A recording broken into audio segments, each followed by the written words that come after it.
Is this what you call entertainment? One Piece Film Gold is a funky, fresh movie, the 13th in this long-running franchise, and it's clear that the team behind these movies want to go balls to the wall insane with every project they put out, and Gold is no exception. From the animation to the story, it feels like a movie that could only be put together by a team that genuinely loves the One Piece universe and wants to play in that sandbox for themselves. Released on July 23rd, 2016, the last manga chapter that released before this featured Sanji reuniting with Judge, while the anime had just wrapped up its strange Silver Mine filler arc heavily featuring Bartolomeo. Film Gold had a lot to live up to following Film Z.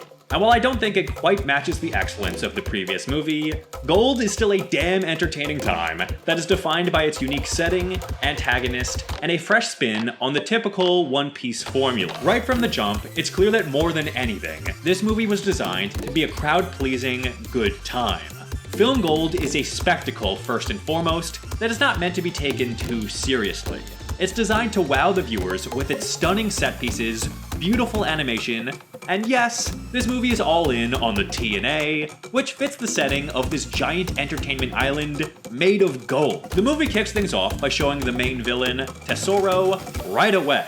He rises up after being surrounded by liquid gold to a coliseum of people cheering him on, and then it goes straight into a musical number. The team behind this film really outdid themselves. I mean, look at how this opening is directed. Look at how the camera moves. Then the Straw Hats are just here. No backstory given or necessary. They are enthralled by the setting as the audience is. They are seduced by all the gold, the dance number, and the scale of entertainment. This leads to them fighting the Long pirates before the crowd in order to introduce all the characters and then cut to title. These newer One Piece movies love to establish their tone before the title drops, and this one did such a great job of differentiating itself from past films and forging its own identity. Film Gold is about the Straw Hats taking a trip to a giant casino island, one so big that it's recognized as a nation by the world government, and after having a blast, they get screwed and have to fight the antagonist to escape. That's as basic a plot overview as can be,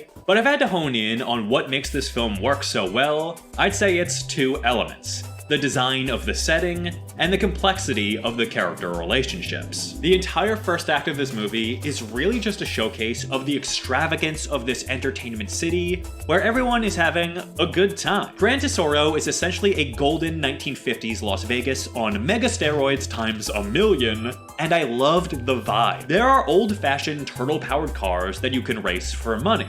Side note, the car POV shot during the race was supremely good. They also made all the casino games look really fun and chaotic in the best One Piece way possible. Down to the massive dude who rolls giant dice and breaks the cup with his dumb head because that's how he gets off. There were some hints that this wasn't paradise, like the poor children who need to buy their freedom, and Tesoro scheming in the background, but the big focus was just bombastic entertainment. When the second act kicks off is when things really begin to get far more complicated. Tesoro essentially tricked and cheated everyone into owing him big-time money, so he holds Zoro as collateral until the Straw Hats can pay him back. The crew also runs into a thief from Nami's past named Karina, who is scheming to steal all of Tesoro's gold for herself. But it's left ambiguous if we can trust her. The rest of the movie, until the final climax, centers around these schemes within schemes, as everyone is trying to outmaneuver each other, and I really appreciated that fresh take. Things felt more thoughtful, like this was as much of a mental challenge for the crew as it was a physical one, and balancing the unknown variables of third-party and antagonistic players kept the story engaging throughout. Before moving on, as is tradition, I'd like to focus on where on earth this film could possibly fit into the canon story. The movie is clearly inspired by the events of the Dressrosa arc. There are direct references to the takedown of Doflamingo, and everyone's bounties match their post-Dressrosa ones. We even see Koala and Sabo with the Flare Flare fruit, as well as Rob Lucci and Spandam in their CP0 roles. However, this movie could not possibly take place in the canon timeline since the entire crew is together and there is no Kinemon, Kanjuro, Law, or Bartolomeo. I think the story even recognizes this fact and purposely starts the events of the movie at the arrival of Gran Tesoro, so it didn't have to explain the context of how the crew got here. This isn't even a case of if you squint, it could fit into the canon. I actually think there's gonna be a problem with a lot of the movies set in the New World, since so far, all the arcs have been so interconnected. I want to focus on another element that was introduced in Dressrosa that I think is implemented far better here than it has been in the canon series, at least up to Act 1 of Wano, where I currently am. That is awakening. This movie really takes advantage of that new concept in a brilliant way. Tesoro ate the gold fruit and has an awakened ability. So he can control not just the entire city, which is made of gold, but also he dusts visitors in gold when they arrive, so he can control them as well. Hence how he captured Zoro so easily, and why he is such an enormous threat that requires underhanded scheming to defeat. I've been pretty critical of Awakening because with Dofi and Katakuri, its implementation seemed too similar to be entertaining. But its implementation here blew me away, and I think this is the gold standard, pun intended, for how Awakening can be used creatively. Back to the story. It's time for a good old-fashioned heist. We've never seen the Strats act as this band of thieves before, and I was excited to see how this played out. Hell, look at everyone's outfits. Why are Brooke and Chopper dressed like that? Unfortunately, for my viewing pleasure, we'll never know, because it was all a scheme within a scheme that the crew kept from Luffy so he wouldn't screw up the true plan, which is hilarious. Tesoro thinks he's got a leg up on them, but Karina is a triple agent, and Frankie manages to coat the entire city in seawater to free them from Tesoro's control. This is what I mean by breaking the One Piece formula. Although the audience doesn't know what's going on, when all said and done, this was a brilliant plan that was key to defeating the main antagonist, and frees everyone up for a rooting, tooting smackdown. The final act matching black outfits were all fun, but I felt they looked a bit too similar to the final act outfits in Strong World, and they were nowhere near as cool as Film Z's. When the action gets going, it's a pretty fun time. Zoro takes on the Dice Roller, who is just horny for pain.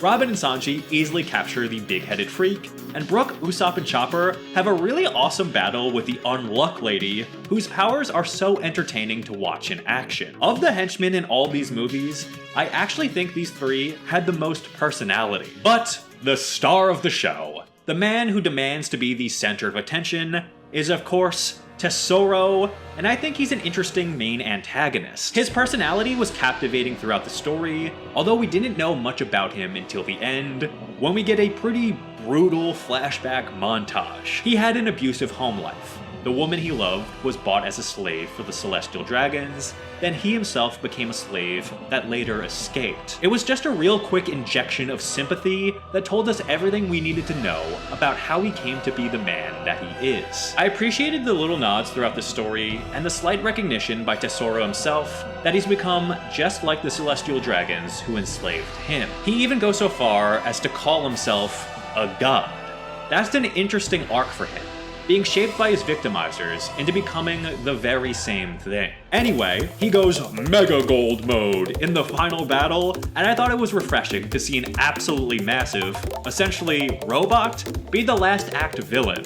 That's something that is used pretty sparingly throughout the series. There is one scene of Luffy desperately saving Nami and Karina from Tesoro, tossing them away and crying out for Robin's help that was so damn good and smooth. But of course, this being the first post-Dressrosa movie, there was no way Luffy wasn't busting out 4th gear. He lays the smackdown and saves the day, but then a timer starts going off. Karina tells everyone it's a bomb, and they need to get off the ship. She'll stay behind and sacrifice herself. Oh, she tricked everyone. It was just fireworks, and she stole the whole Golden City for herself. Honestly, one final trick was a great way to end this movie. One Piece film Gold was a really fun time.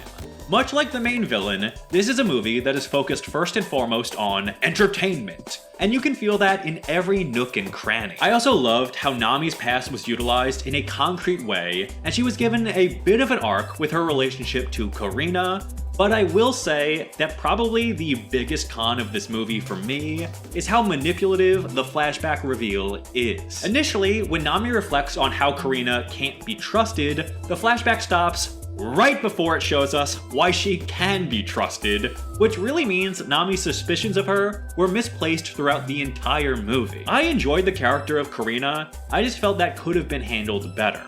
But really, that's my one major con.